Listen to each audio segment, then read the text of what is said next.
عرصہ 40 سے 50 سال آپ کو ہو چکے ہیں، عوام کی خدمت کر رہے ہیں، جنات کو بھی حاضر کرتے ہیں، نہیں، وہ خود حاضر ہو کے بات کرتا ہے باقاعدہ. وہ ڈر خوف نہیں لگا؟ نہیں، ڈر خوف اس بات کا ہے کہ جب ہم اللہ کے بندے نہیں ہیں تو اللہ کے بندے بن جائیں تو پھر ساری مخلوق انسان کے تابع ہے. جب جن حاضر ہوتے ہیں تو کیفیت مرید پہ کیا ہوتی ہے، آپ پر کیا ہوتی ہے؟ اپنا آپ تو بھول جاتا ہے نا. جس میں جب جن دیکھیں نا، کوئی غیر مخلوق جب آپ کے وجود میں اتری تو اس وقت وہ بندہ تو نہیں رہتا، وہ بندہ تو ختم ہو گیا. امت محمدیہ پر اس وقت بہت زیادہ پریشانی ہے. میں کہتا ہوں کہ اس دور میں اگر کوئی بندہ 5 وقت کی نماز پڑھتا ہے اور رزق حلال کھاتا ہے تو یہ بندہ وقت کا ولی ہے. وہ تحقیق کرنے والا کوئی عیسائی ہے، کرسچین ہے، تو اس نے تحقیق کی کہ یہ جو انسان کا وجود ہے یہ نیچر ہے، تو اس نیچر کے قریب دنیا میں مذہب کون سا ہے. اس نے یہ تحقیق کی اور تحقیق کے بعد لکھتا ہے کہ اسلام اس کے سب سے قریب ترین مذہب ہے. MYK نیوز کی ویڈیوز دیکھنے کے لیے ہمارا چینل سبسکرائب کیجئے اور بیل آئیکن کو کلک کیجئے تاکہ آپ ہماری آنے والی ویڈیو سے باخبر رہ سکیں. بسم اللہ الرحمن الرحیم. نگاہ ولی میں وہ تاثیر دیکھی، بدلتی ہزاروں کی تقدیر دیکھی. ناظرین اکرام، آج کا جو موضوع سخن ہے وہ آپ اس کو روحانیت کی طرف بھی لے کے جا سکتے ہیں، تصوف کی طرف بھی لے کے جا سکتے ہیں. میری آج کی مہمان شخصیت جناب عزت مآب صوفی عبدالرشید قادری صاحب ہیں. صوفی عبدالرشید قادری صاحب عرصہ 50 سال سے جو روحانی علاج ہوتا ہے وہ فی سبیل اللہ کرتے ہیں. اور یہ بڑی انہونی بات میں اس لیے کہہ رہا ہوں کہ موجودہ پاکستان کے جو حالات و واقعات ہیں، جہاں پر آپ کو مہنگائی عروج پر نظر آتی ہے، پیٹرول کے ریٹ آپ کے سامنے ہیں، ہر چیز کو آگ لگی ہوئی ہے، وہاں پر ایسے بھی اللہ کے نیک بندے ہیں جو اللہ کے بندوں کا علاج مفت کرتے ہیں. آئیے ان سے بات کرتے ہیں. اور میرا یہ پروگرام آگہی کے لیے ہے، انشاءاللہ مکمل پروگرام دیکھیے گا، آپ کو بہت کچھ ملے گا. السلام علیکم. وعلیکم السلام ورحمۃ اللہ وبرکاتہ. صوفی صاحب، سب سے پہلے تو آپ کا بے حد شکریہ، کیونکہ میں ابھی دیکھ رہا تھا آپ کے مریدین کی کافی لمبی قطار ہے، لوگ جوک در جوک آتے ہیں. اس مہنگائی کے عالم میں آپ علاج فری کرتے ہیں تو کھاتے کہاں سے ہیں؟ سر، میں سب سے پہلے اس کا جواب تو یہ دوں کہ 40 سال میں نے ریڈیو پاکستان میں جاب کی ہے، اور اس جاب کے ساتھ میں نے 2 کام اور کیے ہیں. یعنی پارٹ ٹائم میں نے بچوں کو ٹیوشن پڑھائی ہے 25 سال تک، اور اس 25 سال کے بعد میں نے کئی سال تک رات کو میں نے ٹیکسی بھی چلائی ہے. اب میں جب جاب کرتا تھا تو جب میری سروس 25 سال ہو گئی جی. تو میں نے سوچا کہ میں اب مستقل شام کو بیٹھ کے یہ کام کروں جو میں دفتر کے بعد کیا کرتا تھا. بیٹھتا تھا، میرے شیخ نے مجھے اس کی اجازت دی تھی، تو میں بیٹھتا تھا اور لوگوں کو دم درود کرتا تھا، یا جو مسئلہ ہو، کوئی جن بھی تھے تو اس کو بھی دم سے کرتے تھے. تو 25 سال کے بعد میں نے آپشنل ریٹائرمنٹ لکھ کے میں نے اپنے دراز میں رکھ دی کہ کل آ کے سبمٹ کر دوں گا. اس دوران جب میں رات کو آیا تو مجھے یہ خیال آیا کہ یار، میں نے اپنے شیخ سے، جو پیر کیپٹن عبد المنان قریشی جو وقت کے غوث تھے، میں نے کہا یار، میں اپنے شیخ کو تو بتایا ہی نہیں کہ میں آپشنل ریٹائرمنٹ لے رہا ہوں. تو میں نیکسٹ ڈے صبح سویرے اتوار تھا تو میں چلا گیا مظفر آباد، جو میرے آستانہ عالیہ ہے، دربار عالیہ غوثیہ اپر پلیٹ مظفر آباد میں. آپ مکین تھے، آپ دنیا سے پردہ کر گئے، اور اب چیلا بانڈی میں آپ کا مزار ہے، اور بڑا خوبصورت مزار ہے.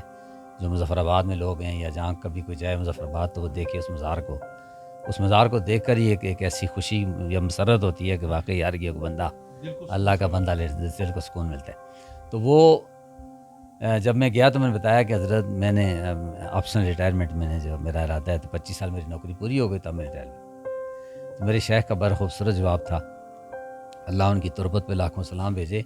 آپ نے فرمایا، بیٹے کیا تم ریٹائرمنٹ کے بعد جب بیٹھو گے تو پھر کیا لوگوں کی جیبوں کی طرف دیکھو گے؟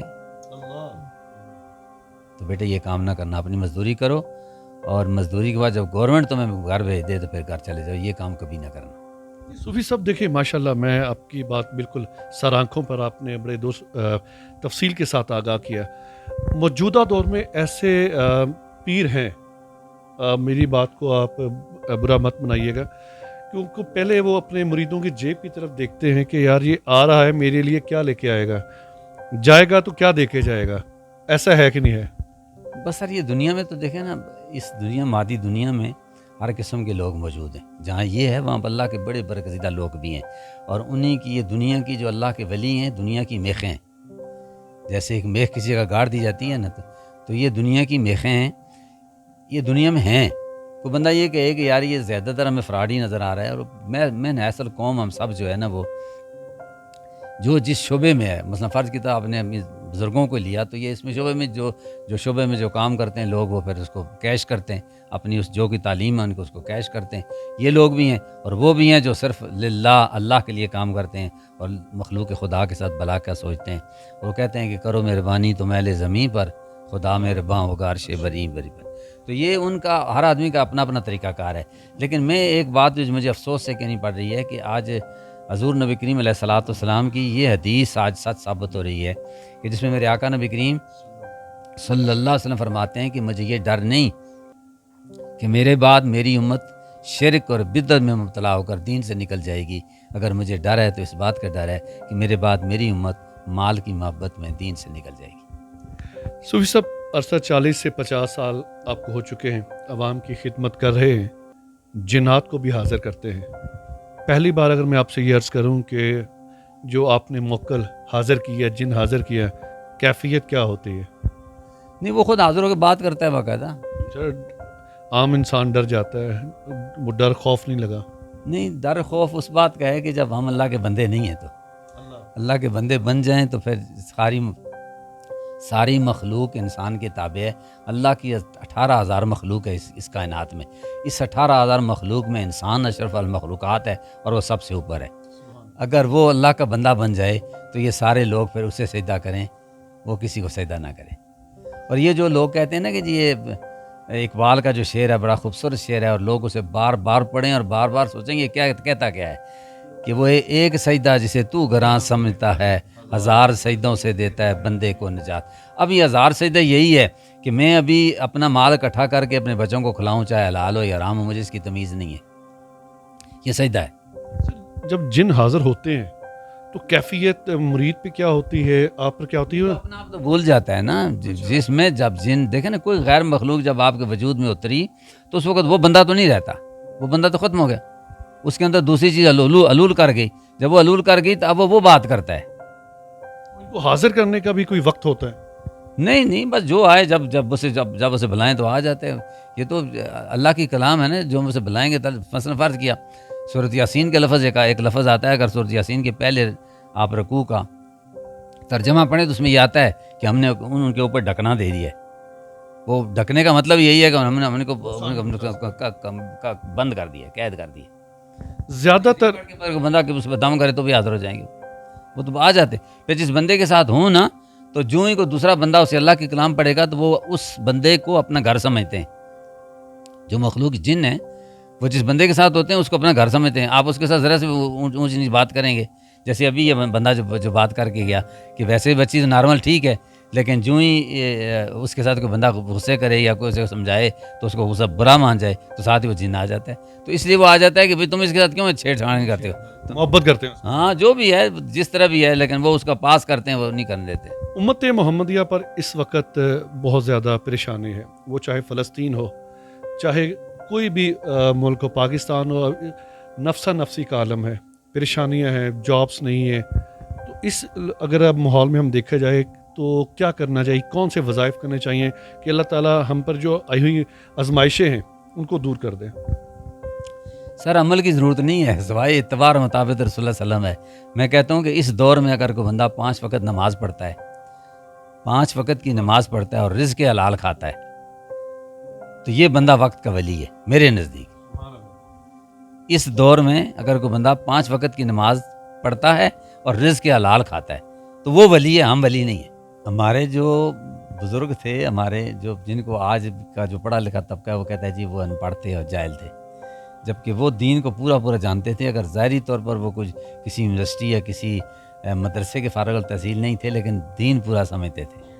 اور وہ یہ کہتے تھے کہ اگر ایک بے نماز ہے گھر میں تو 7 گھر لیفٹ کو، رائٹ کو اور آگے اور پیچھے 28 گھر بنتے ہیں. 7 چوکے 28 گھر میں اس کے ایک بے نماز کی نوسط جائے گی. آج اگر آپ صرف ایک مسلمان یہ کرے کہ اپنے گھر میں خود اور اپنے بچوں کو 5 وقت کا نمازی بنا دے اور خود نماز پڑھے اور بچے نماز پڑھیں، زوجہ اس کی نماز پڑھے. مثلا فرض کیا اگر زوجہ نماز نہیں پڑھتی تو وہ جو بندہ جو بھی کما کے لاتا ہے اس میں ساری کی ساری برکتیں اس زوجہ کے ہاتھ میں. قرآن میں بھی 700 سے مرتبہ سے زیادہ نماز کا ہی حکم دیا گیا. تو اگر آج ہم اس سے ہم سب سے زیادہ ہم کہ یہاں ایم اے پاس بی اے پاس آتے ہیں، کوئی پریشانی ہے تو جب پوچھیں کہ آپ نماز پڑھتے ہیں تو آگے سے کہتے ہیں کہ جی بس سستی ہو جاتی ہے، کاری جاتی ہے. تو ہم مسلمان کس بات کے ہیں؟ مسلمان ہیں تو پھر اتباع سے ہٹ کر رہے ہیں. تو پھر میں ایک آپ کو یہاں ایک بات بتا دوں، امریکہ کا ایک ادیب ہے اور یہ لوگوں نے نیٹ پہ شاید دیکھا ہو، دیکھتے بھی ہوں. تو وہ ایک ادیب ہے یا کوئی جو یہ تحقیق کرتے ہیں لوگ، وہ تحقیق کرنے والا کوئی عیسائی ہے، کرسچن ہے. تو اس نے تحقیق کی کہ یہ جو انسان کا وجود ہے یہ نیچر ہے، تو اس نیچر کے قریب دنیا میں مذہب کون سا ہے. اس نے یہ تحقیق کی اور تحقیق کے بعد لکھتا ہے کہ اسلام اس کے سب سے قریب ترین مذہب ہے.